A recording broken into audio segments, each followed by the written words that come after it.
Bill Gates rips into his fellow billionaire Elon Musk this week when speaking to the Financial Times. Here's what he said about Elon Musk. The picture of the world's richest man killing the world's poorest children is not a pretty one. I'd love for him, meaning Musk, to go in and meet the children that have now been infected with HIV because of his cuts. So these are very, very strong and powerful words. It's rare for Bill Gates to attack anyone with this much force, much less someone who has the largest megaphone in the world right now as the owner of TikTok. So I have to think that Bill Gates gave a lot of thought to this. Now, Bill Gates at one point was known as a weak communicator. Famously, when he was deposed by the US government, he was seen testifying, rocking back and forth, looking very awkward. He's since become a very powerful public speaker. He does a lot of media interviews. He does his own podcast. He's creating media. He's got his own Netflix series. So this is now a very savvy person when it comes to media. And he knows the art of the soundbite. If you attack someone, you're going to get quoted. You can say nice things about Elon Musk or me or anyone else for 2 hours. If you then have one strong attack, that's the only thing that will be quoted. And I have to think he knew that. He meant it. He is, by all accounts, someone, whether you like his politics or not, Bill Gates is someone who is very much committed to public health. He's spent hundreds of billions of dollars of his own money trying to promote public health around the world.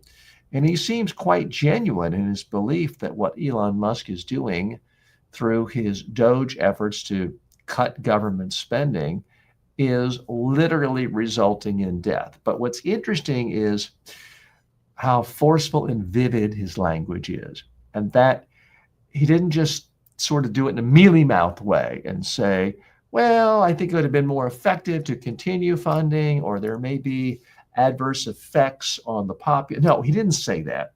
He said, quote, the picture of the world's richest man killing the world's poorest children is not killing children. I mean, you accuse another human being of killing children, it doesn't get much worse than that. And to have to meet children who've now been infected by HIV, he's accusing Musk of taking actions that are resulting in kids getting HIV and then presumably dying.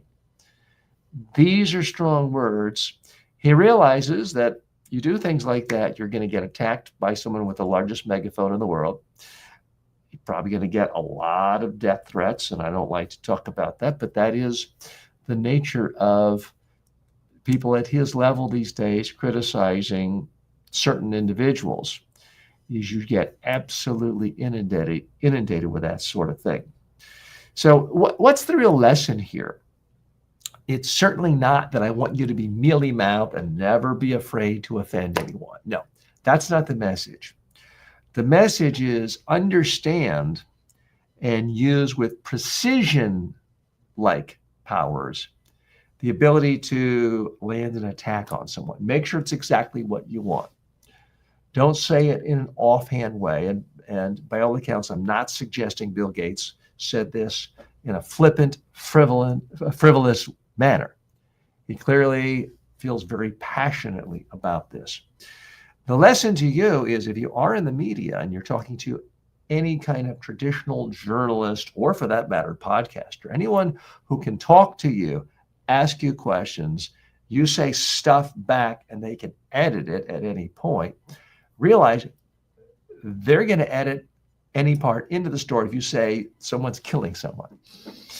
It doesn't have to be that harsh. It can be any kind of attack. Now, when I work with corporate clients teaching them media training, one of the things I have to make them aware of is, like, even if you attack yourself, if a reporter says to you, hey, you must feel great about last quarter, considering, a year ago, things were really down, the economy was down. It's very easy to say, sure, a year ago, I couldn't sleep. I was so distraught over how much our sales were tanking. And then you're on talking about good things for the next hour. guess what the only quote in the story is going to be? You talking about how distraught you were, how sales were in the tank, and how awful it was because it was negative. It wasn't accusing someone else of killing anybody. It was you attacking yourself. So that's really the lesson I want you to take home here. Use negatives sparingly. Now, some celebrities, some public officials take it so far where everything out of their mouth sounds like mush. I'm not asking you to do that. I am asking you to give real thought and to use attacks selectively for when you truly want to make a point that's important. And it's one thing if you're a talk show or a podcaster and you just want to get as much attention as possible, then attack, attack, attack, attack, attack. That does work well for some influencers and some who've entered the political arena. But for most people, most of the time, that's not the way they have risen to power. Certainly Bill Gates didn't become a billionaire because he was always attacking everyone else in the computer industry and attacking IBM and attacking all of his. That's not how he did it. He was very focused and clear and mostly positive in his communication about what he and his company was going to do. Now, the world is very different from when Bill Gates started his company in the 1970s. You can be more outlandish, more expansive, talk about all sorts of things, but be careful. What works for some people, certain politicians, might not work for you, and it might not work for your industry. And also realize you got to have a really strong stomach. You attack someone, they are going to attack back. And sometimes it can be quite painful indeed. So be prepared for that. Okay, let's shift over to health news. I want to put a spotlight on someone who I think has done a fantastic job in the media world, Steve Bartlett, Diary of a CEO. I recently listened to his show Zero Sugar with Dr. Robert Lustig.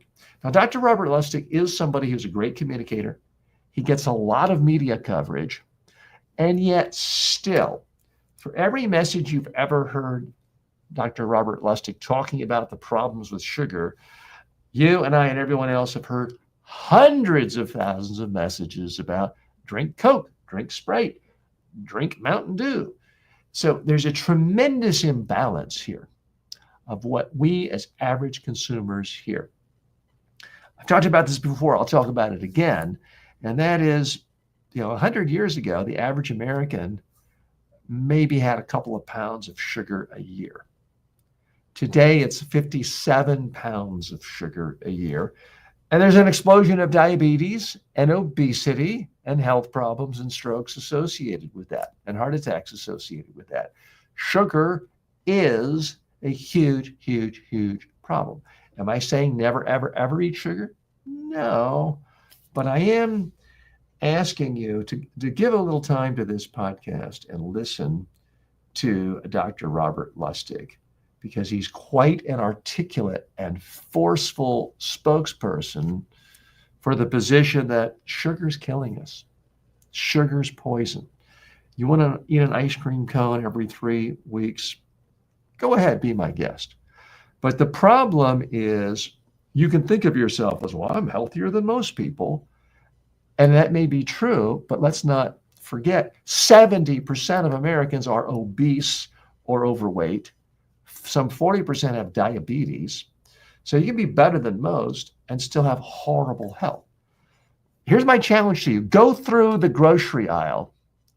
Once you've passed the fresh produce and the fresh seafood, look at every single thing in a box and a bag, and you'll be shocked at how few things don't have sugar added. Now, it might not say sugar. It might have something with OSE in it. It might have other fancier words with etriol and things like that. It is some type of sugar, processed sugar, or artificial processed sugar, and it's killing us. It's dramatically lowering how long people live in a lot of countries like the United States. So I do urge you to take a look at it. He's also a fascinating character, Stephen Bartlett, because his podcast, video and audio, it's not that old, and it has just millions and millions and millions of views. He's doing something right.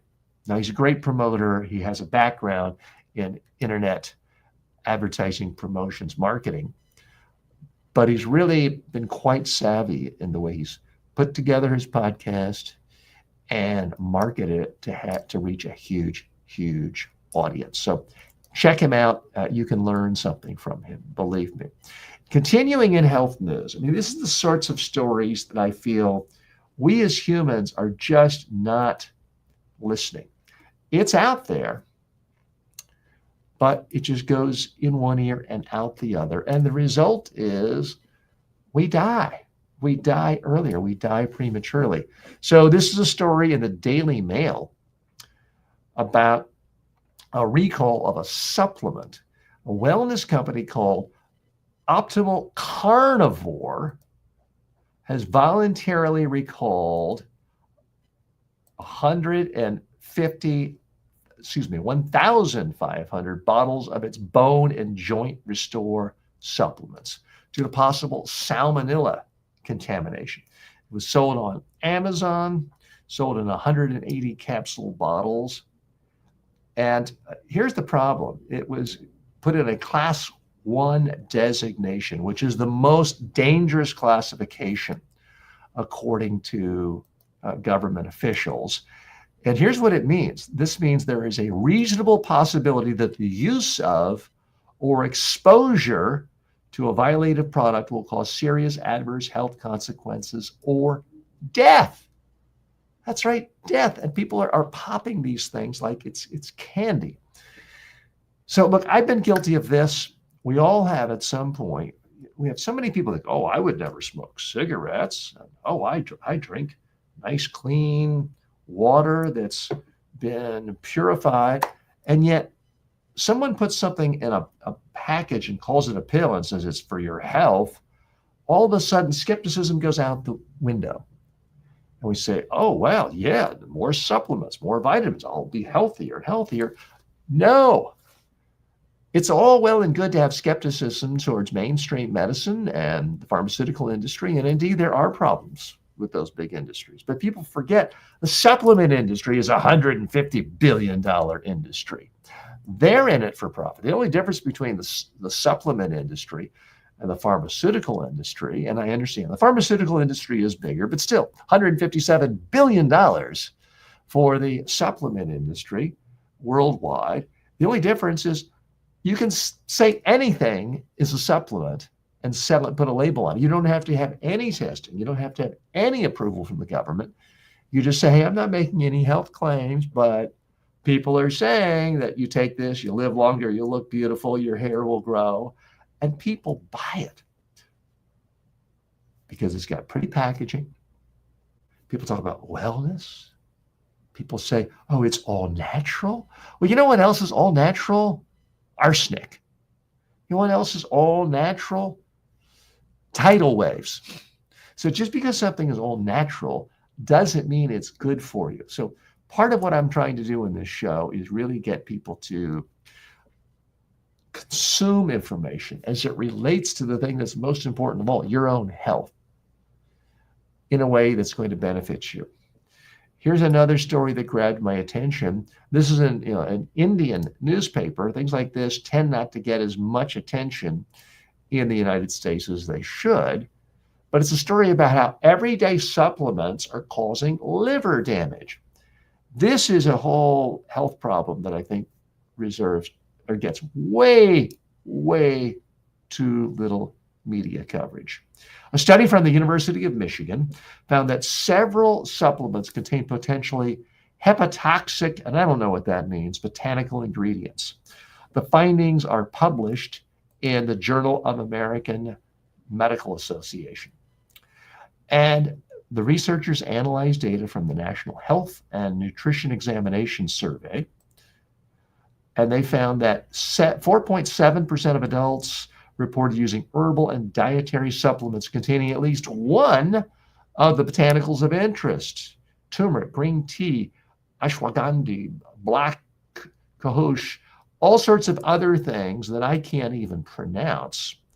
And what they're finding is it's toxic to your liver. Some of these things are actually destroying your health. It's one thing to destroy your liver saying, you know what? I know it's bad for me, but I love to drink. I love to get trashed every night. I'm going to get trashed every night. I know it's bad for my liver. I'm certainly not advocating that. But at least most people understand you drink a fifth of vodka a night, you're going to hurt your liver. Few people realize you take this vitamin and this supplement and this fish oil, but that also can destroy your liver. So I think we all need to be a lot more skeptical about what we're putting in our body, and especially when something comes wrapped in the mantle of, oh, it's good for you, it's wellness, it's healthy, it's all natural. We need to become especially critical then, because that's when we let down our guard. That's when people think, oh, it's wellness, it's all natural, it must be good, let me buy some. I can do this instead of go to the gym. I can eat garbage for lunch or breakfast or dinner and eat this pill and it'll all be okay. No, it won't. There is no pill that's going to make up for a bad diet. Now, that's not some unique philosophy I just came up with. That's something almost any serious medical practitioner or nutritionist will tell you. That's mainstream knowledge. Doesn't get a lot of attention because all the wellness gurus out there, in fact, some of my favorite podcasters who give 98% good information, they're all selling these magic powders, these magic greens that are supposedly going to make up for your bad diet, and they are ways of diverting your attention, overcomplicating things, and confusing you so that you don't focus on what really matters, eating real, unprocessed food. If you do that, you don't need all these supplements the vast majority of the time. Your medical doctor tells you, yes, you need the supplement. Don't listen to me. Listen to your medical doctor. But if you're just out playing around on the internet and someone who looks beautiful or sexy is saying, hey, I take these pills every day, look how I am, you should too. Normally $10,000 a month. Today they're yours for $19 a month forever. Don't buy it. That's not enough of a reason. They're communicating with you absolute BS. Okay, switching gears. I am a little reluctant to talk about this because this is an organization I like for the most part, but somebody has to say it. And I'm going to just go ahead and say it right now. TEDx has jumped the shark. There was a time when virtually every TED speech was great. And then TEDx started, and a lot of those were great. And then more TEDx's and more TEDx's and more TEDx's. And all of a sudden, it's like a cancer. It's taking over and it's destroying things. There are so many bad TEDx speeches these days that it's kind of ruined the brand. TEDx has jumped the shark. This brand extension, we've seen it in the corporate world where a company sells one product, and before you know it, they're selling lunch boxes and toothpicks and air fresheners. And all of a sudden it's like, what does this even stand for? I think TED has gotten to that point. It used to be, and arguably still is, if you watch a TED speaker, the main TED stage, you would learn something. And it would, in fact, live up to its motto of ideas worth spreading. But I can't tell you how many TEDx's I have seen in recent years where they were trite, they were cliched, they were boring, they were derivative, they were the same old stuff. Now, it is true, generally the presentations are better than what you see in the typical corporate world. You don't see people, reading with their head down, looking at a PowerPoint slide for TED and TEDx. Okay, great. But someone's got to call it out and say, look, there's this whole thing that's grown around TEDx. You've got consultants, you've got coaches for it. You have people saying, hey, we're going to make you famous and you're going to do this. And full disclosure, I have an online course on how to give a TED Talk. I've had major corporate clients and United Nations clients hire me to teach people how to give a great TED Talk. Some of them have gone on to huge successes and had millions of views, and book deals and movie deals come from their TED Talk. So I'm not just uniformly saying all TED Talks are awful. That is not my point at all. But my point is, when every single elementary school, kindergarten, wellness center can start its own TEDx, it doesn't mean anything anymore. And here's what I've seen. I did go to the TEDx in Boca Raton a year or so ago. And I have to tell you, I'd been the year before and was kind of impressed. It was absolutely awful.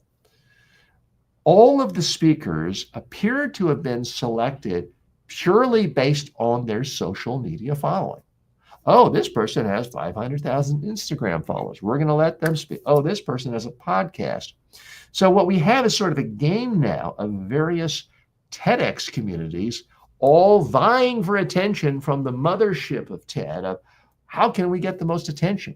How can we get our speakers up more prominent on the main TED website? And it's become a game where it's all about who's got the most followers, who's got the most social media, who has the largest platform.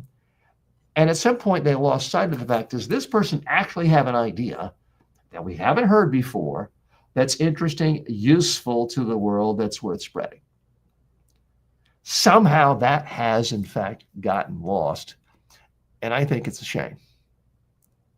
Now, do I say we should simply shut down all TEDx's? No, I'm not saying that. But I do want you to think twice, because I have people come to me all the time.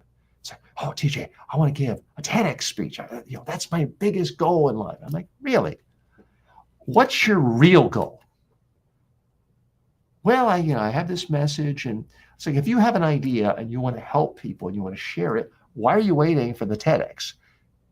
Go on YouTube, TikTok, LinkedIn, share your message now on a daily basis. In fact, let's just find out, because there's some myths out there that I think are worth addressing. Now, let's find out the answer.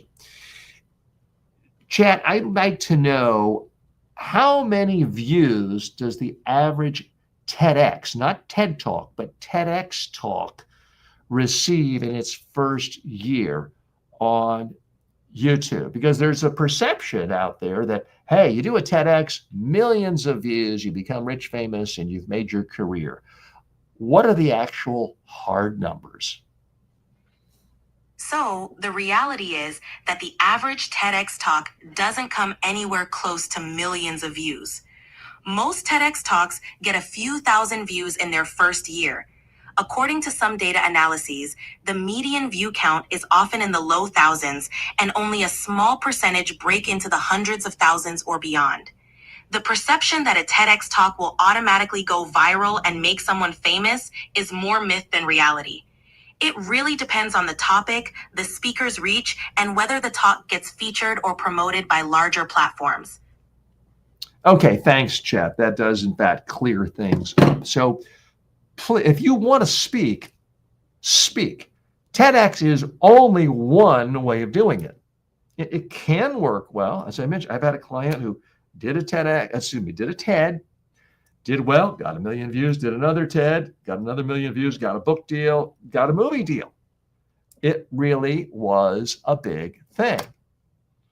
But I know countless people who've done TEDx talks, put a lot of time and pitching for 6 months to get selected, rehearsal, telling all their friends they do it, and then a year later, 300 views. That's actually much more common than the 1 million views. As you just heard from chat, the median is a couple thousand views. I get a couple thousand views on just one of my social media channels, and I'm certainly no superstar. I get a couple thousand a day.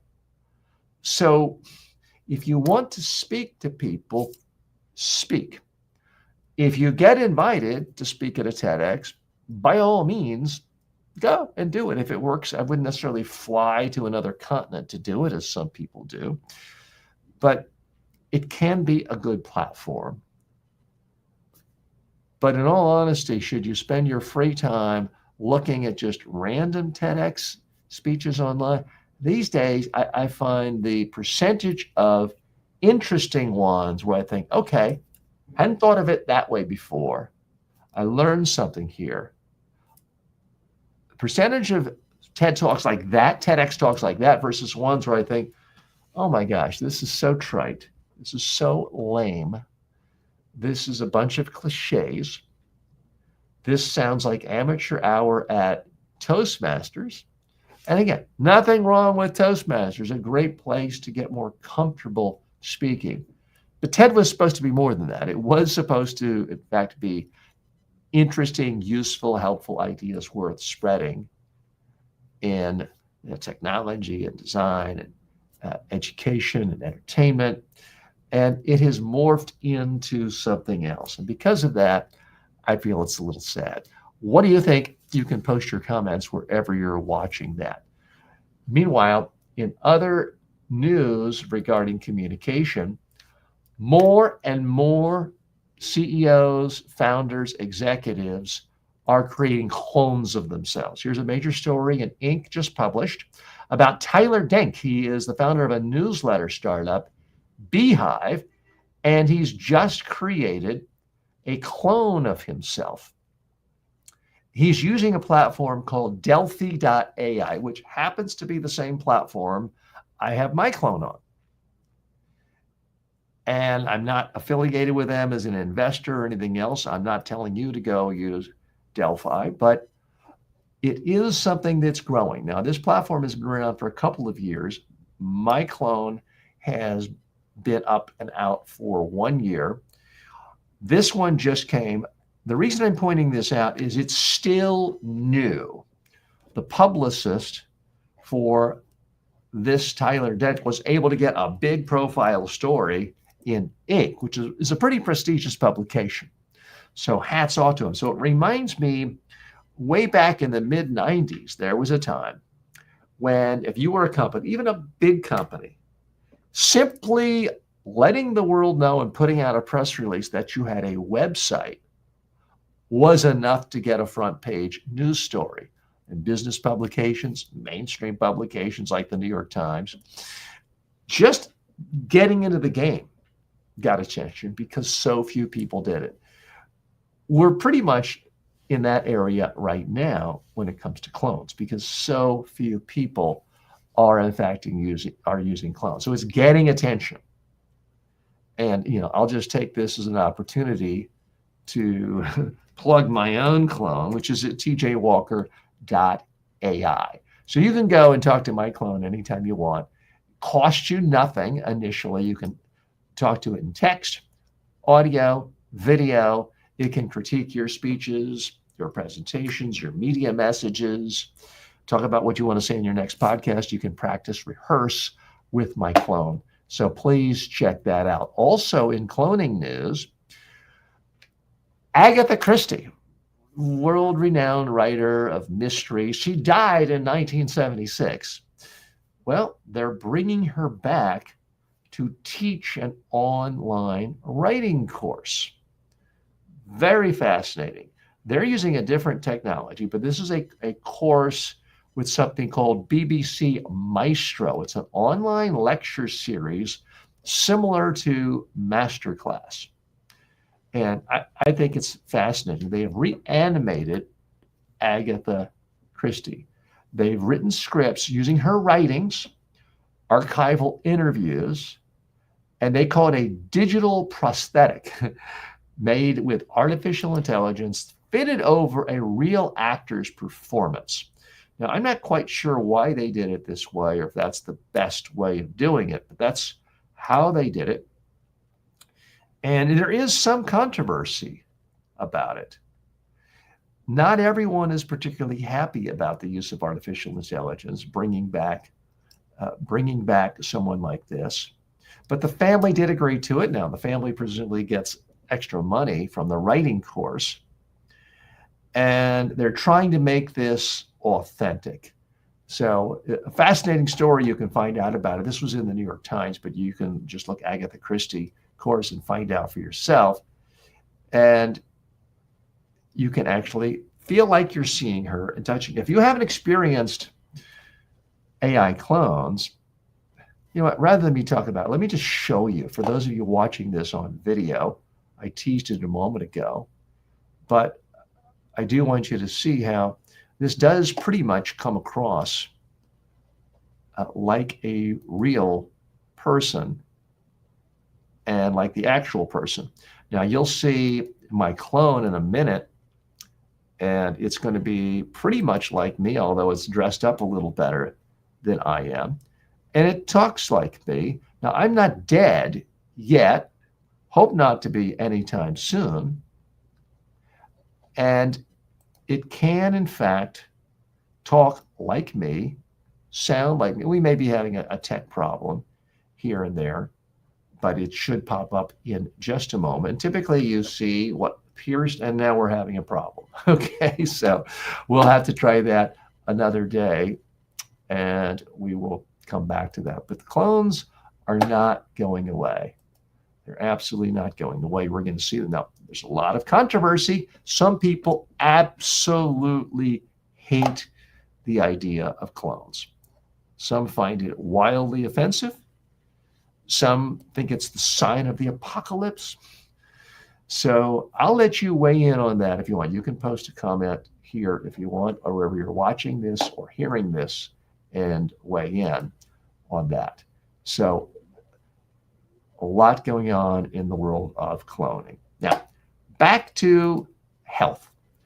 If you follow health, wellness, personal development, you have probably seen or heard this character, probably more than you really want to, Brian Johnson. He was a tech entrepreneur, amassed a net worth of hundreds of millions of dollars, and has now devoted his life to living forever. And by his own words, not mine, has created an entire religion around it. Some of his tips, I think, are perfectly fine. He's a big fan of eating a lot of greens, a lot of salads, healthy food, and not putting in junk food. I don't think anyone can really object to that. Some of his stuff, like taking blood from his son, some of the supplements he's taken, have almost killed him. So I would not take any of his recommendations. I would scrutinize them. The real danger I see of someone like this is it's letting people off the hook. It's having people chase the next shiny toy. If you want to be healthy, you already know what you need to do. You would need to eat real food that's unprocessed, avoid processed sugar, processed carbohydrates, garbage, avoid fast food. Unless you've been living under a rock, you already know that. You need 8+ hours of sleep. You need to move, exercise, walk more, not sit all day long the way most people do in America and in Western cultures. We already know that. And yet it's so easy to fall for this gimmick of this guy who's literally selling something called snake oil. You know, snake oil is is the phrase people use for con men going back 2 centuries ago, who would go from town to town selling a cheap bottle of liquor and saying this will solve all your problems and your rheumatism and every other healthcare problem. It was derisively referred to as snake oil. He's so brazen, this Brian Johnson. He decided, I'll just call the product I'm selling snake oil. And all it is olive oil. Now, is olive oil good for you? Well, it's a lot better for you than a salad dressing that you get in most restaurants and at fast food places that have tons and tons and tons of sugar and chemicals and processed carbohydrates and preservatives and everything. Yes, olive oil is much better for you than that. But you need to have his extra virgin oil, so he claims, and spend a fortune on his olive oil rather than just focusing on trying to eat as healthy as possible. No, you don't need to spend a fortune on his olive oil. So he is a character that intrigues me. I do find it fascinating to see someone say, okay, I've amassed the wealth I need. I don't need more wealth. I'm going to try to live a longer, healthier life. I think that's admirable. I really do. Here's the real problem with Brian Johnson. He just seems really creepy. Okay? Now, I don't know him. I'm not a personal friend of his. I wish him no ill will. I hope he lives forever. I hope we can all live forever. He seems to, and he's had Netflix specials on his life and what he's doing. He seems to me, and again, I'm not wishing ill will on anyone. He seems to me like the kind of person who's going to die in his 50s because a family member got so sick of him, they just choked him to death. Hope it doesn't happen. Not advocating that, but he just seems to me like someone who is going to be attacked by a close family member or love interest. And again, I hope I'm wrong on that regard. But take a look at it. He seems to me like someone where you look at what he's doing, you look at what he's talking about. 99 out of 100 of his ideas or products he's selling or potions he's selling or supplements he's selling are either bad for you or a total waste of time. But there's a certain nugget out there. Every so often he does deliver good nugget. I mean, he does really recommend getting good sleep, taking sleep seriously, which very few people in the modern Western world do. He does recommend really powering down all screens a couple of hours, eating several hours before you're trying to fall asleep. Great ideas. Pretty mainstream for anyone who follows this, but he does give some good advice out there. I don't want to sound like he's 100% off his rocker, but please, please don't send him your money. He's already got hundreds of millions of dollars. Don't send him your money for overpriced olive oil. Focus in your own local grocery store of getting fresh produce and as many fresh food products that are not heavily processed. And that is what, don't take my word for it, I'm not a doctor. That's what all the mainstream medicine and nutritional evidence points to. That's what I'm trying to encourage that we do more of in the world. And it's why I have started this show and started this podcast in these various segments. Okay, I want to put a spotlight on other people I think we can all learn from. Great communicators.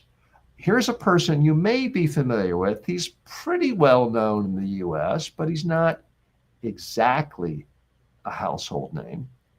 His name is Scott Galloway.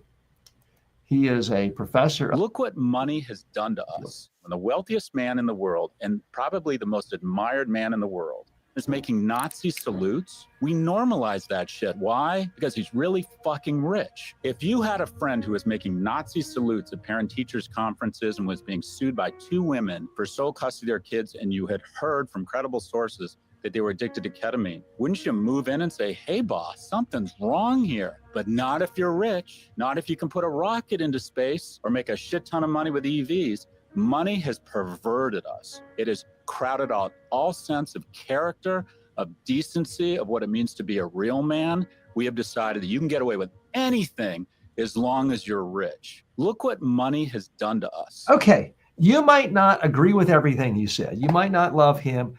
I'm not asking you to use profanity, perhaps use some salty language there that can offend some people. But as far as clarity, he's not yelling, he's not screaming, but the force of his language was extraordinarily powerful. I think that's something we can learn from. Now, I'm going to use different examples of good communicators from across the spectrum. He happens to be, so again, we're not a political show here. He happens to be someone within the United States political culture who positions himself as a centrist. In fact, he calls himself a raging moderate. So he's not hard left, he's not hard right. That's his positioning. But what he just said there, it's an attack. We talked about attacks earlier with Bill Gates attacking Elon Musk. This is a different attack. He's clearly punching up. When you attack the wealthiest man in the world, you're not seeing as hitting the little guy. He's punching up. But I just found his arguments to be so cogent, so clear, so focused. There was nothing mealy-mouthed about that. I mean, that's one of the problems when you look at typical cable news, network news, is everyone is so polite and genteel so often, and everyone likes everyone and refers to them as my good friend and that sort of thing. He's not planning on going to Elon Musk's house for a dinner party anytime soon. You can tell. So again, his name is Scott Galloway. He goes by Professor G, G for Galloway. He has a pretty strong presence in the podcast world. He's got, I guess, 4 or 5 podcasts. I have a whole bunch of his books. He's seen on CNN and a lot of other networks on a regular basis. So even if you don't agree with his values, even if, for example, you love Elon Musk and you thought that was a cheap shot, I would urge you to watch him and learn from him. And throughout my career as a media trainer and a presentation skills coach, I always recommend to people, listen to people who have values different from yours, but who have attracted audiences, to learn, what are they doing that's attracting an audience? What are they doing that somehow is compelling people and bringing people in? Because you can always learn something. To my liberal clients 30 years ago, 20 years ago, I would say, okay, your homework is listening to Rush Limbaugh, a well-known conservative talk show host who was sort of the biggest name in that game for decades. He's no longer alive. And they would begrudgingly do it. And for my conservative clients, I would recommend that they listen to National Public Radio, which was known for a more liberal perspective. In the early days of MSNBC, where they had some liberal voices, it was a little more nonpartisan back in the early foundings 30 years ago. So it's good to learn from people who have different perspectives. If you want to consider yourself an informed adult, I do believe you've got to really monitor the communication that comes to you. One of the biggest problems, it's been talked about a lot, it's a real problem, is we all get in these information bubbles, these information filters. And after a while, whether it's Facebook, whether it's Google, the algorithms keep sending us stuff only that we agree with.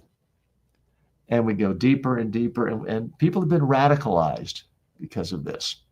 You get down deeper and deeper and deeper, and before you realize it, the second somebody says something that has an idea a little contrary to yours, your head explodes. You're like, how could they say that? They're clearly crazy. No, they're not crazy. It's just you've put yourself into an information ghetto where you're not hearing anything other than things that just automatically reaffirm your own biases. Everybody has biases. I have biases. You do have bias.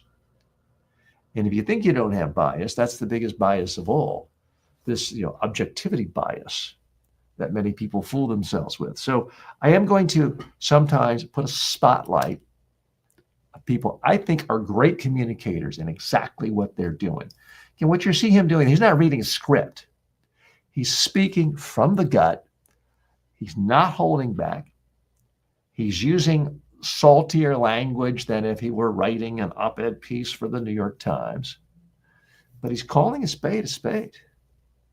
And he's summing up, I think, what a lot of people would say, he's right. We're so used to, until a year or two ago, everyone thought Elon Musk was wonderful and great, and his approval ratings were astronomically high. But now we do see a guy doing a lot of crazy things, as he just said there, that if a colleague of ours in a workplace did them, we would say this person needs to be put in an institution or given a leave of absence or a long paid vacation or something. So Scott Galloway, a true communication genius, in my opinion, and he's not a young man, as you can see. He's only a couple of years younger than I am. In fact, I don't know him. I've never met him personally. He does have a home not far away from me here in Delray Beach, but I don't know him. He's not a friend of mine, but he seems very much to be ascending in his media career because of clips just like that. So let's take a look at some other top stories that have been permeating our culture. This one, I've seen this a lot of places, it'll pop up in just a second, is a story about the rise of digital detox retreats. This whole concept of you've got to get away from your cell phone. And it was a major theme in one of the top TV shows, at least in the United States in the last year, The White Lotus, where they had a whole family go to a retreat in Thailand where they were asked by the staff to put their phones in an envelope, sealed, locked away for the entire week. There is a rise of resorts where they are, if not requiring, although sometimes they do, they are strongly urging people to give up their cell phones. Is this a good idea from a communication standpoint? I mean, after all, you're going to be cut off from communication. Well, I'm here to tell you, it's absolutely a good idea. If you're looking at your phone from the second you wake up until the second you go to sleep, you are rotting your brain. Now, I feel very passionately about this, and I get into arguments with family members, occasionally friends. You are not going to be as successful as you could be if you don't give your own brain time to think, to have ideas marinate, to communicate out to your own body, your own notepad. One of the things I started doing about 7 years ago, it's one of the best things I ever did, is I go for a walk typically every day for an hour. I leave my cell phone home. Oh, some of you are saying, oh, you mean you put your cell phone on silent? No, I literally leave my cell phone home. Go for a walk. Oh, teacher, I could never do that. What if someone needed me? What if a relative? Guess what? You're not that important. If you are the only emergency room surgeon in a small town, and there's no other surgeon, and if you miss the call, somebody dies because they needed surgery the next 10 minutes, okay, you get an exception. But for everyone else, you're fooling yourself. You think you're so important. You're not. Oh, but what about my family? Well, how do we get along for thousands of years? For millennia without cell phones? Was everyone a horrible parent? Was everyone a horrible child until 20 years ago when everyone got a... No, I don't think so. What you are doing is sending a signal to your child. Hey, I don't really value my sleep or health. Call me anytime. Text me in the middle of the night. Oh, I'll answer your text. Look, I use my cell phone. I like it. I've had a gazillion cell phones. I'm not saying give it up. I'm not going to a flip phone. But this idea of a digital detox, I think, is important. And I'm trying to talk right now, I'm trying to talk my family into our next vacation being one where we literally leave our cell phones at home. Or maybe we get to the place because we'll need it for airline tickets and then have it locked in a safe for a week. I feel that strongly about it.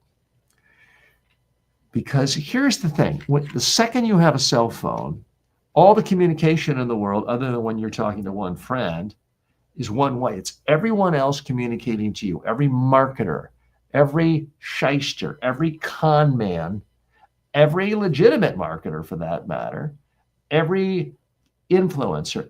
Everyone is fighting to communicate their ideas about what they want you to do, and you're receiving it. Even if you think you're not, you're going for a walk, I'll just take my phone in case an emergency. This has happened to me. The second a question pops in your head, let me just do a quick Google search or a quick ChatGPT. Once you open your phone, I got a text from my wife. Let me check that out. That might be, I got a missed call. Oh my goodness, what do I do if I don't return that call? And now you're lost. Your head is back into someone else's agenda. And that's a huge problem. It destroys your ability to think new ideas for yourself. I have made more money for myself, my family, and helped my health by those 1 hour walks a day for the last 7 years, because that's where I get good ideas. I take a pad and pen and I actually write it down. And then when I come back, I try to instantly put it in a data format or a Google file or something, because I can't read my handwriting very well. But I don't take my phone with me because it's just too easy. It's too alluring. Everything inside of this was created by geniuses, PhDs in math and science and marketing, all with the goal of getting your attention, because when they get your attention, they make money. If you leave your cell phone at home, they can't make money off of you. I want you to make money. I'm on your side. And that's why I want you to have some time to think your own thoughts, to be creative, to brainstorm. Agatha Christie was a prolific author because she could just sit there and type all day long. Now you could say, well, there was no internet back then in 1976. Okay. You look at the most prolific authors today, I guarantee you Stephen King is not sitting there on his cell phone and texting back and forth all day long when he shows up in his writing studio at 9 a.m. every day, which is what he does. He focuses. So digital detox, yeah, my only caveat is you don't have to go to a retreat to get away from it. You can have a digital detox every single day. Turn your phone off. You're doing deep work, which is a concept popularized by Cal Newport. I've got some of his books behind me. Literally turn your phone off, put it in the other room, or at least put it on vibrate, put it in another room where you can't see it and you can't hear it. The most successful people in the world typically do that at least 4 hours a day. I have my phone on here. I have it on airplane mode, but I'm using ChatGPT because technically I can't figure out how to talk if it's on a desktop version. I can do it on this. That's the only reason my cell phone is here and why it's on. The other area for digital detox, frankly, and look, I get in fights even with family members on this. Don't take it in your bedroom. One of the worst things you could ever do for your sleep. Every single sleep expert in the world agrees with this. I mean, it's just unanimous. Don't bring your cell phone into a bedroom. I understand everybody does. Well, I don't. And I sleep better because of it. And if you really want good sleep, turn your phone off 2 hours before you need to fall asleep. So if you need to fall asleep by 9:45, turn your phone off at 7:45.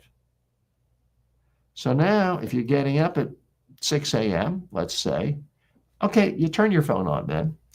You've gone a good chunk of time. You've gone from 7:45 at night till 6 the next day. That's a digital detox right there that most people are not getting. Well, TJ, I have to use it as an alarm clock. Spend $10 and get an old-fashioned alarm clock. I've got an old-fashioned one. It's got the red letters. The light doesn't bother me at night. It does one thing. It has an alarm go. It tells me the time, and it has an alarm go off. I think if you're watching this, if you have an internet, if you have a cell phone, certainly if you have a smartphone, you can afford a $10 alarm clock. And that way, you don't have to fly to the other side of the world to a fancy retreat for your digital detox.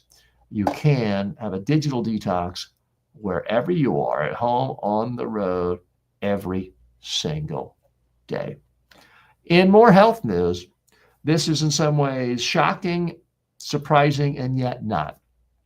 U.S. life expectancy study shows that Southerners in the United States are barely living any longer than people born in 1900. So with all the advances in vaccines and every other procedure, modern research, antibiotics, people in the southern part of the United States are not living any longer. Here's some of the findings.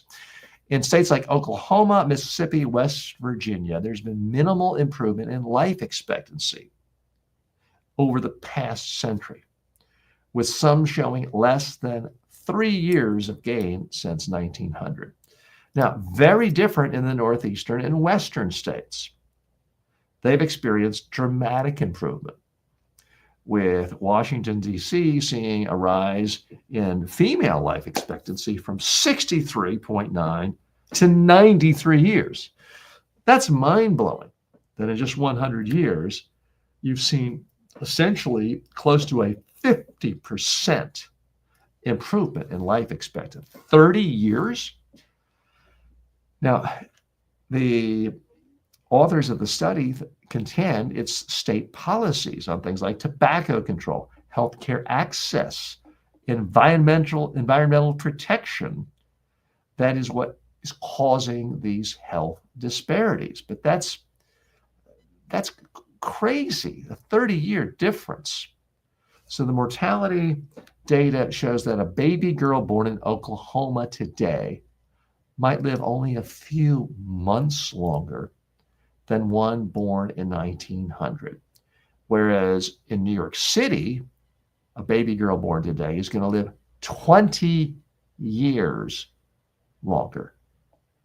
Now, what the study does is say, but I can tell you, hey, I'm a Southerner. I grew up in the South. I moved to North Carolina when I was 5 years old.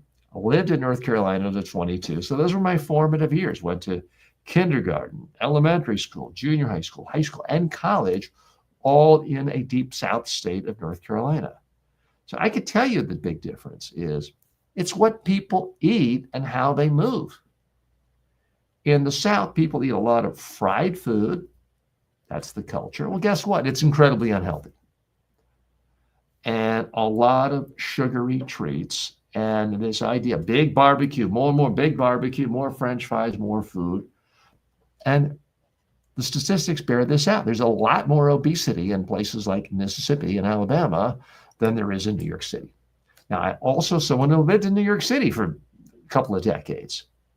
And you rarely see people obese in New York City unless they're tourists. In fact, that was always the easiest way to spot a tourist. That person's obese. People who live in New York City take their health seriously. Now, they tend to be highly educated, have more disposable income, but guess what? It costs nothing to drink more water. So I'm not going to buy this argument that only wealthy people can afford to be thin. Well, throughout all of human history, every poor person was thin. So it does not require a lot of money to maintain a proper body weight. And the biggest factor in dying at 60 versus 90 quite often is your body weight. Because if you're really overweight or obese, your chances of developing comorbidities, stroke, diabetes, hypertension, all of those things, getting heart attacks and keeling over, all of those things skyrocket once you've consumed enough junk food, processed food, highly fatty processed foods where your weight is excessive. So they're not saying it exactly like this in the study, but it's pretty obvious to me what the difference is. And it's like we're living in two completely different countries. It's like a first world country and a developing nation. And the sad thing for a lot of people in the United States is they're dying younger than people in developing nations who have almost no health care. It's truly bizarre and sad. Now, what they're contending is a child born in Washington, D.C. in 2000 should live to be 93 years old, 30 years longer than if they'd been born 100 years earlier. And whereas, the Oklahomas, the Alabamas, the Mississippis, they're dying at the same rate. And certainly lately, they're dying earlier than they were even 5 years ago. So it's an absolute shame. Absolute shame. Okay, more health news. Here's a story that caught my eyes. Again, an Indian publication. Healthy snacks for weight loss. Okay, you had me at healthy snacks for weight loss. Here's a radical idea. You want to lose weight? Stop snacking. We live in this modern culture that says basically it's the end of the world if you're the tiniest bit hungry for even 5 minutes. There's this idea that you have to have breakfast, mid-morning snack, lunch, another snack, dinner, more snacks. This is a new concept. People like to talk about, oh, the world is different and genes are different and our standards of beauty need to change. Well, time out. Before 1980, obesity was rare in America. It was extraordinarily rare. Being overweight was not that common. Diabetes was a relatively rare phenomenon. I knew one kid growing up who had diabetes. Sadly, he's no longer with us. These days, 70% of Americans are either officially obese or diabetic or overweight, or sometimes all three. And it's in part because of this concept of it's against your civil rights and human rights, and the world will end if you're not snacking all day long. Now, when I was a kid, and I sound like some old codger complaining, I'm not complaining about youth. When I was a kid, you could go to a gas station and buy gas. Maybe there was a Coke machine.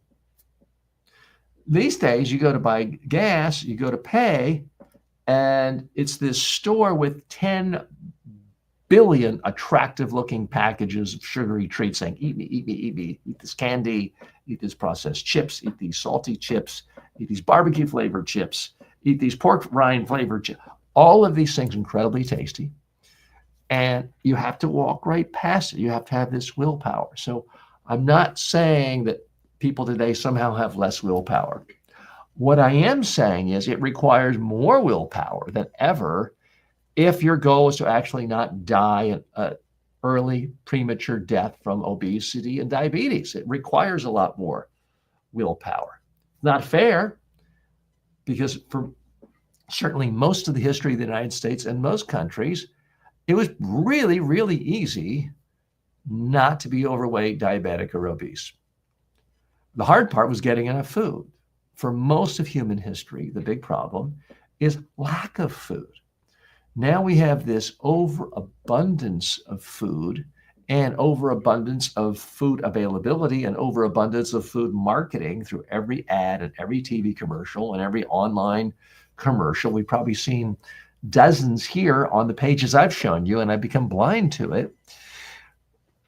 And we have to figure out a way of avoiding it. But the starting point is just a mindset. If you tell yourself, hey, I'm just not going to snack unless I've gone out and run a marathon today. If you run a marathon today, by all means, have a snack. You deserve it. If you're a professional athlete and you're burning 20,000 calories a day, by all means, have several snacks. But if you spend any time, like where I am, sitting in an office chair, a studio chair, and you had a breakfast, a lunch, and you're going to have a dinner, why do you need a snack? If you're a little bit hungry, let me give you something that will fit your budget, 100% healthy, cost you nothing. It's called have a sip of water. Sometimes you're hungry, just take a sip of water. Oh, TJ's trying to promote anorexia, telling people they have to just suck it up and drink water and starve themselves. No, I'm not saying you have to starve yourself. I'm saying eat 3 really healthy meals of real food that's not processed. So one of the big problems, all of this stuff cycles on itself. You start with these so-called healthy snacks, and maybe they have artificial sugar substitute. That sugar, and there's dozens and dozens and dozens of different names for different types of sugar. But unless it's sugar that you're getting directly from an apple, not apple juice, which is bad for you, fruit juices, but an actual raw piece of fruit. Sugar like that does not mess up your body and cause you to become hungry. But when you are eating processed foods that have all sorts of sugar in it, and these days everything has sugar in it. Your hot dog bun has sugar in it. This sugar makes you hungry an hour or so later. So you want to snack. So I get a little agitated when I see a story about, oh, here are these new healthy snacks, and it's so easy for people to market. Oh, here's healthy sugar-free snacks. Here's low-carb snack. Oh, here's gluten-free snack. How about just eating real food at mealtime? And the rest of the day, go for a walk. Get a glass of water. Go for a walk. Snacking is in many respects a cultural construct. It's just something we made. Well, everyone else has stopped at 10:30 to eat a bagel and a donut.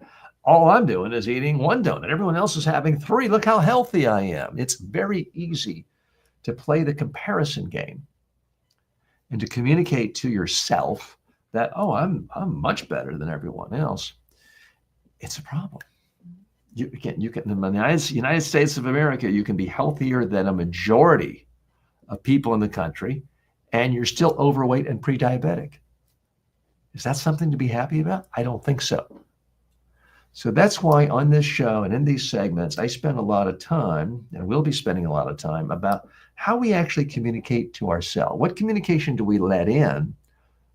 What are we communicating with ourselves to let that communication in? If you tell yourself, I'm healthier than most, and snacking's fine as long as I pick the right snacks, you're going to be susceptible to all sorts of scams. And these energy bars are really, for the most part, either as bad as a Snickers or M&Ms, or in many cases worse. More calories quite often, more sugar, and it might be called something else. It might have some sort of artificial processed sugar. The result is the same. It's going to make you hungrier an hour later. If you actually eat real food for breakfast, unless you're running marathon, you're not going to be hungry before lunch. I promise you. You're not. Oh, but TJ, I had a whole wheat bagel with cream cheese, coffee, but with sugar substitute. Well, there's your problem. The bagel has got so many carbohydrates that the cream cheese is really not particularly healthy for you. But and I drink coffee every day, but the coffee with the cream and the sugar, it's that sugar or the Splendas of the world. I used to get rid of all those. You don't need any kind of artificial processed sugar. It messes up your body. Again, I'm not a doctor. I'm just someone who reads thoughtful communication from a variety of health resources, and there's a pretty clear consensus that all of these artificial sugars are not good for you. You don't need them. If you want sweets, and I love sweet, do what I did last night. I got frozen berries from Costco, and I put it in a blender, and I put in a little soy milk, and I threw in some nuts, and it was fantastic. It was like the tastiest ice cream dessert, 0 added sugar. Now, you could make the case, well, TJ, that's processed sugar. You took the berries and you did blending. That's a type of processing. Okay, but that's very, very mild processing. And no one's worried about that. It's the heavy processing that's getting us into trouble, because we're surrounded by food that has been designed by, I say, evil geniuses. They're not evil people. They're good people, but they've taken a job where they're in a laboratory all day and they experiment. We put this amount of salt and this amount of fat and this amount of sugar and this amount of lightness to it. We can put it together so that it melts on your tongue. And like the old expression, ad slogan, you can't eat just one. Lay's potato chips, I believe. It's like that with so many snack foods. It melts in your mouth. It creates that bliss point. It doesn't fill you up. So you want more. It's not that any one chip is going to ruin your health, but it starts you down that path. My recommendation, start communicating to yourself a message that says, I don't need snacks. I'm going to eat 3 healthy meals a day, and I don't need snacks. When you communicate that message to yourself often enough, it can sink in.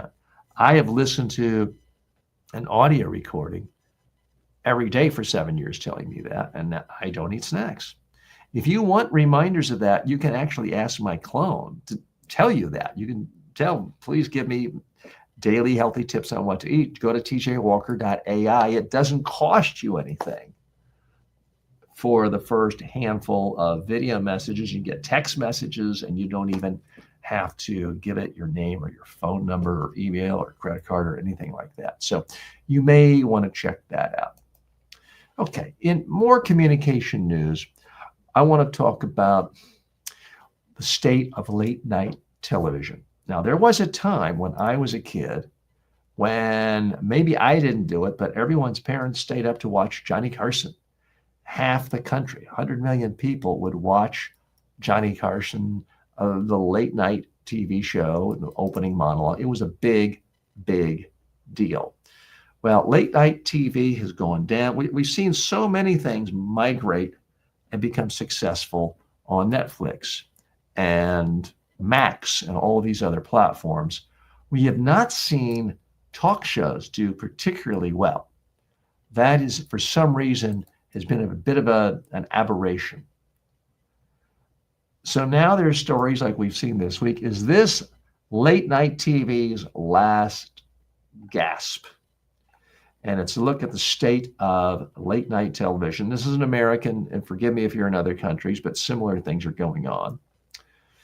But this is a look at what's going on in the United States with the major TV networks. So according to the New York Times, in 2018, the 5 major networks that had late night TV shows had $439 million in advertising revenue brought in. So that's a big pie. That's enough to pay a lot of hosts, a lot of producers, a lot of staff time, $439. Last year, it shrunk to $220 million. So nearly a 50% decline. I don't care what industry you're in. If you see things go down 50%, it's panic time. What do you actually do?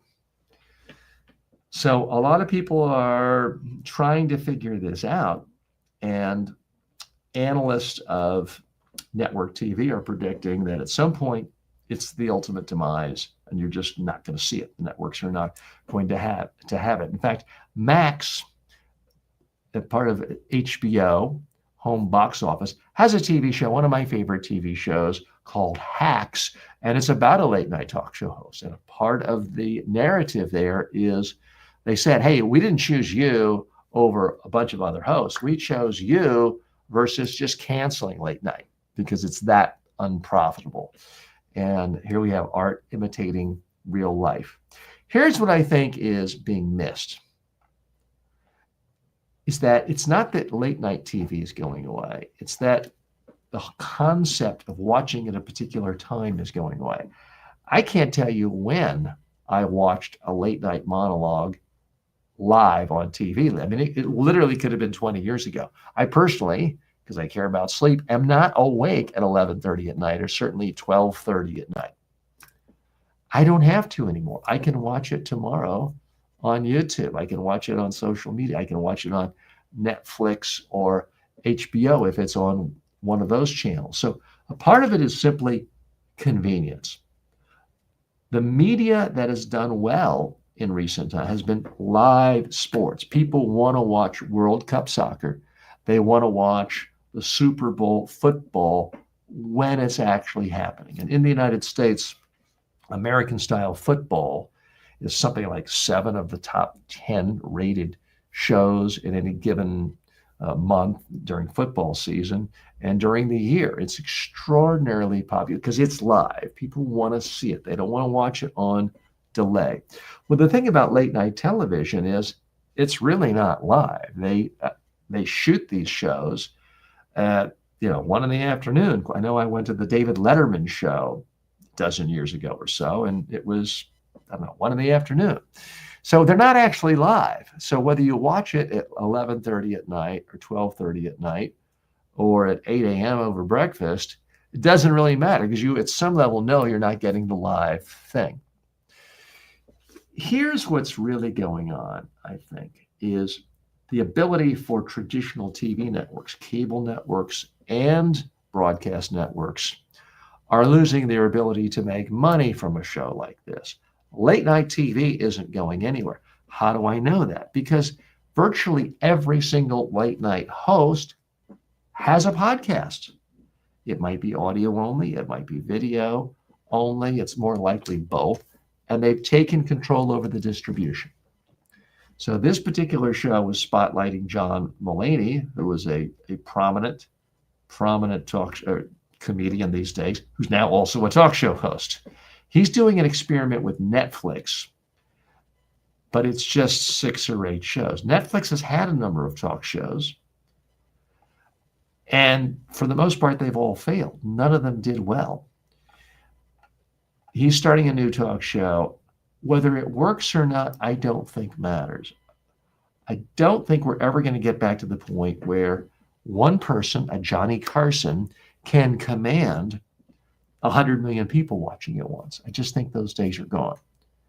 But what I have noticed is all of the talk show hosts now, for the most part, have their own podcast too. They're all planning for the day when they get fired. Seth Meyers has his own late night talk show on NBC. He's also had a podcast for a while. Bill Maher has had a sweetheart gig on HBO with his show Real Time. Now for a quarter of a century, he also has his own podcast. He hasn't said, hey, I'm doing this in case I get canned tomorrow. He hasn't said, but it's obvious. All of the stars have their own podcast, and some of them are doing really, really well.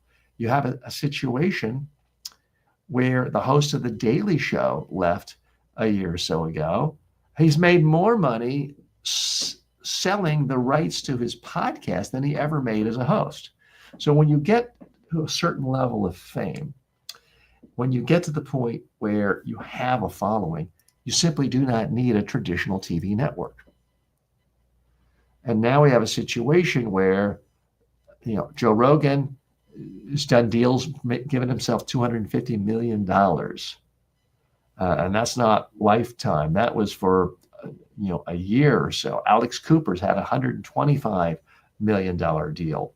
The 3 hosts, Jason Bateman being one of them, of a podcast called Smartless, got $100 million for their podcast. What do they need CBS, NBC, ABC for if they can just do their own thing and put it on YouTube, put it on Spotify, put it on iTunes, get their own advertisers? The actual need of a TV network is what's disappeared, not the viability of people wanting to watch a comedian do interviews or do opening monologues. So that's what's different. Someone like a Conan O'Brien seems to do better than ever. He had the NBC late night show, briefly the Tonight Show. Now he has all sorts of podcasts. He has a podcast, Conan O'Brien Needs a Friend. He's able to create all sorts of content for HBO and Max. And he's frankly gotten more attention from his appearance on a video podcast called The Hot Ones, where he sits around eating hot wings, than anything he did on traditional network TV for maybe the 5 previous years. So the landscape is changing. What does this really mean to you and me? What does this mean to the typical business person? What it means, frankly, is I think you need to start a podcast. Yeah, I mean you. Not one day, I've been thinking about that, or maybe I'll go live on. You need to start a podcast. Video, audio, or both. Because the gatekeepers are losing all their power. The executives at NBC, ABC, CNN, for that matter, the BBC, Al Jazeera, they are losing their power because they're losing audience. Their power came from being able to deliver to you and other people audiences. They've lost that power because audiences can go direct to the creator through social media. Now, that's not brilliant or profound on my part, but it still doesn't sink in. And I'll tell you, the people who do get it are the people who are currently stars at these major networks, because they're all starting the side gigs, because they're all getting ready to make it their main gig. So I mentioned earlier, Trevor Noah, the former host of Comedy Central's Daily Show, he didn't get fired. He said, I'm just going to leave the corporate gig. I can make more money with my podcast and going around touring and being my own boss. Now, you and I can't do that yet if we're not famous, and I'm not famous enough to do that. But rather than pitching traditional media, hoping the local newspaper, the New York Times, profiles us, hoping we get discovered, and sending demo tapes to TV networks, things that people used to do, and I used to do a lot of, my recommendation, just start sharing your expertise now. It could be 100% relevant to your work if you are a lawyer or a dental hygienist. It could be something about a hobby where you just love one particular niche of a fantasy sport no one's ever heard of. Maybe it's fantasy pickleball. I don't even know if that exists, but let's say you're just passionate about fantasy pickleball. Well, go ahead and start a fantasy pickleball podcast, a TV show. If nothing else, it will hone your skills to help you with future ventures, with another startup you do, with your corporate gig. If you have a traditional professional business practice, you'll be able to transfer those communication skills you learned from doing that podcast. So I urge you to give some thought to how you can get into the media game.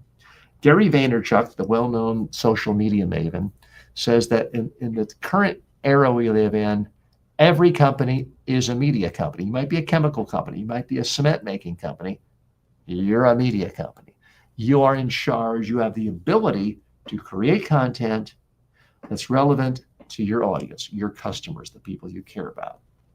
We all have some kind of customers. Your customer may be you're retired and you just want to entertain 5 of your friends and you can't get them all on the phone at the same time. Create something funny and interesting and share it with them. So that's what I want you to really give some thought to, is how you can get into this media game. The fact that executives at big TV networks can't get the $10 million salaries, and the next talk show host of The Tonight Show isn't going to get a $25 million salary. It might be bad for them, but it's nothing we should cry about. It's good news for us. It simply means there's more opportunity for you and me to get a part of that revenue for ad revenue, sponsorship. Even if we don't care about making money, it's a way for us to get in front of people, our prospects, customers, friends, family, in a way that can be engaging and somehow meaningful. Maybe your goal is just to help more people learn first aid and give CPR. You don't have to wait to get that 3-minute spot on the Today Show. You can just start creating your content and putting it out in the world right away. One other recommendation I want to give you today before we sign off is the person that I happen to follow, read, and intellectually respect more than anyone else in the zeitgeist today. And I'm talking about the Nobel Prize winning economist Paul Krugman. He did write a New York Times column for 25 years. He now has taken his work to Substack, which is a great platform. I happen to do the paid version because I like him so much and want to support him, but you can get 95% of the stuff he puts out for free.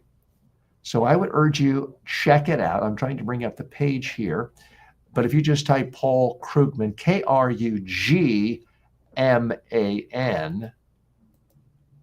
plus Substack, it will take you to his page. For some reason, it's not popping up right now.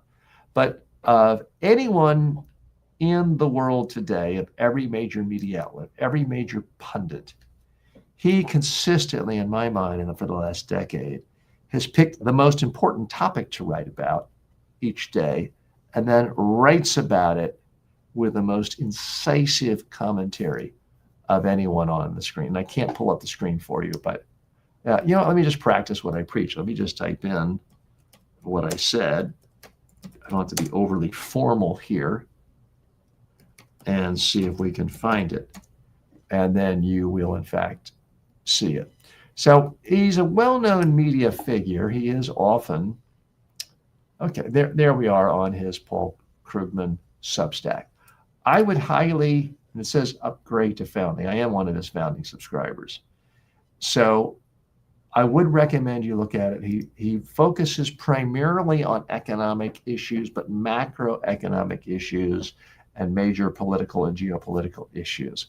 I think there's no one better at really putting a finger on the most important issue facing society, the world economy, the U.S. economy today. So I would strongly, strongly urge you to check out Paul Krugman's Substack. I was about to call it a blog, but they're not calling it blogs anymore. It's a Substack newsletter.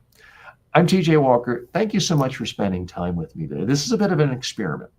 Again, what I'm trying to do here is create an experience where together we look at what's going on in the world. We look behind the news to learn important lessons about communication. Because I am a big believer that the number one factor having a positive impact on your career is your ability to communicate effectively. The number one factor affecting your own personal health and happiness, your ability to have good relationships with people, is your ability to receive and deliver good, strong communication that's beneficial to everyone. And that is why we're here. Thanks a lot.